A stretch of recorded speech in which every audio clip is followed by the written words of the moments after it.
মালয়েশিয়ায় ৩ দিনে বাংলাদেশিসহ ১৪২ অভিবাসী আটক। কুয়েতে বাংলাদেশিসহ ৭৫০ প্রবাসী গ্রেপ্তার। বিস্তারিত জানতে ভিডিওটির শেষ পর্যন্ত দেখুন।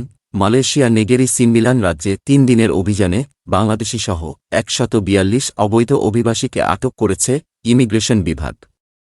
২৮ থেকে ৩০ জুন রাজ্যের কুয়ালা পিলাহের আশেপাশে ৩৪টি স্থানে ৩ দিনের অভিযানে অভিবাসীদের আটক করে অভিবাসন বিভাগ নেগেরি সেম্বিলান এর ইমিগ্রেশন ডিপার্টমেন্টের JIMNS পরিচালক কেনিত তান আইকিয়াং বলেছেন, অভিযানে মোট ৩১৫ জনের কাগজপত্র পরীক্ষা করা হয়। এর মধ্যে বৈধ কাগজপত্র নেই। মোট ১৪২ জন অবৈধ অভিবাসীকে অভিবাসন আইন এবং ইমিগ্রেশন রেগুলেশন এর অধীনে বিভিন্ন অপরাধে মিয়ানমারের ২৬, পাকিস্তানের ৬, ইন্দোনেশিয়ার ৭১, বাংলাদেশি ৩, কম্বোডিয়ান ৫ এবং ভারতের ২ নাগরিকসহ মোট ১৪২ জন অবৈধ অভিবাসীকে আটক করা হয়। আটকদের বয়স ২১ থেকে ৫৪ বছরের মধ্যে। পরিচালক কেনিত তান আইকিয়াং ১ জুলাই সোমবার এক বিবৃতিতে বলেছেন, স্থানীয়দের অভিযোগ ও গোয়েন্দা তথ্যের ভিত্তিতে অভিযান পরিচালনা করা হয় এবং অভিযানের সময় বিদেশিরা পালিয়ে যাওয়ার চেষ্টা করে। শুধু তাই নয়, অভিযান থেকে বাঁচতে তাদের কেউ কেউ আইনশৃঙ্খলা রক্ষাকারী বাহিনীর সঙ্গে সংঘর্ষে লিপ্ত হয়। আবার কেউ কেউ ধরা এড়াতে সিলিংয়ে লুকিয়ে থাকার চেষ্টাও ব্যর্থ হয়।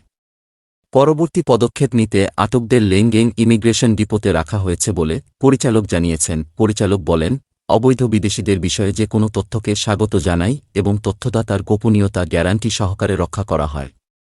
অবৈধদের নিয়োগ বা রক্ষা না করা তা করলে নিয়োগকর্তাদের বিরুদ্ধে কঠোর ব্যবস্থা নেওয়া হবে বলে নিয়োগকর্তাদের সতর্ক করেন পরিচালক। কুয়েতে বাংলাদেশিসহ ৭৫০ প্রবাসী গ্রেপ্তার। কুয়েতে গত ৩০ জুন শেষ হয় সাধারণ ক্ষমার মেয়াদ। সাধারণ ক্ষমার সুযোগ গ্রহণ না করে দেশটিতে এখনও বিভিন্ন দেশের ৮৫,০০০ অবৈধ অভিবাসী রয়ে গেছে। অবৈধ অভিবাসীদের ও আবাসিক আইন লঙ্ঘনকারীদের গ্রেপ্তার করতে মাঠে নেমেছে নিরাপত্তা বাহিনী। দেশটির বিভিন্ন এলাকায় চলমান রয়েছে গ্রেপ্তার অভিযান। দেশটির স্থানীয় গণমাধ্যমে স্বরাষ্ট্র মন্ত্রণালয়ের বরাত দিয়ে উল্লেখ করা হয়, সোমবার ১ জুলাই ভোর রাতে এবং সন্ধ্যায় প্রবাসী অধ্যুষিত কুয়েতে বিভিন্ন এলাকাগুলোতে এ অভিযান পরিচালনা করে স্থানীয় প্রশাসন। অভিযানে বাংলাদেশিসহ বিভিন্ন দেশের ৭৫০ জন প্রবাসীকে গ্রেপ্তার করেছে কুয়েতের নিরাপত্তা বাহিনী। কুয়েতের স্বরাষ্ট্র মন্ত্রণালয়ের বরাত দিয়ে স্থানীয় ইংরেজি দৈনিক আরব টাইমস জানিয়েছে, কুয়েতে ১,২০,০০০ অবৈধ অভিবাসী রয়েছেন। তাদের মধ্যে সাধারণ ক্ষমার সুযোগ গ্রহণ করেছেন মাত্র ৩৫,০০০। রেসিডেন্সি অ্যাফেয়ার্স জেনারেল ডিপার্টমেন্টের সহকারী পরিচালক ব্রিগেডিয়ার জেনারেল মাজিয়াদ আলমুতাইরি প্রবাসীদের সতর্ক করে বলেছেন, বর্ধিত সময়সীমা শেষ হয়ে গেলে কোনো আইন লঙ্ঘনকারী পালিয়ে থাকতে পারবেন না। Residency affairs investigation, criminal investigation, public security এবং রেস্কিউ সার্ভিসেস বিভাগ থেকে নিরাপত্তা কর্মীরা এই অভিযানে অংশ নেবেন। প্রয়োজনে বিশেষ বাহিনীর সহায়তা নেওয়া হবে। তিনি বলেন, অভিযান ২-৪ ঘণ্টা চালানো হবে। যাদের গ্রেপ্তার করা হবে তাদের স্বরাষ্ট্র মন্ত্রণালয়, পররাষ্ট্র মন্ত্রণালয় এবং সংশ্লিষ্ট দেশের দূতাবাসগুলোতে আঙুলের ছাপ নেয়ার পাশাপাশি আইনি ব্যবস্থা নেওয়া হবে এবং তাদের কুয়েত থেকে স্থায়ীভাবে বহিষ্কার করা হবে। আইন লঙ্ঘনকারীদের যারা আশ্রয় দেবেন তাদের বিরুদ্ধেও প্রয়োজনীয় ব্যবস্থা নেবে কর্তৃপক্ষ। বাংলাদেশ অধ্যুষিত এলাকাগুলোতে বাড়ানো হয়েছে কঠোর নিরাপত্তা।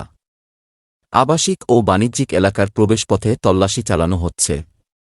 কুয়েত জুড়ে এমন নিরাপত্তা অভিযান শুরু হওয়ার পর আতঙ্কিত হয়ে পড়েছেন প্রবাসী বাংলাদেশিরা। এর আগে ২০১৮ সালে ১,৫ থেকে ১,৭,০০০ অবৈধ অভিবাসী বাংলাদেশির মধ্যে সাধারণ ক্ষমার সুযোগ গ্রহণ করেছিলেন প্রায় ৮,০০০ জন। করোনাভাইরাস মহামারীর সময় ২০২০ সালে প্রায় ৪,৫০০ অবৈধ অভিবাসী বাংলাদেশি সাধারণ ক্ষমার আবেদন করেছিলেন। ২০২৪ সালে সাধারণ ক্ষমার সুযোগ গ্রহণ করেছেন ৪,০০০-এরও অধিক প্রবাসী বাংলাদেশি।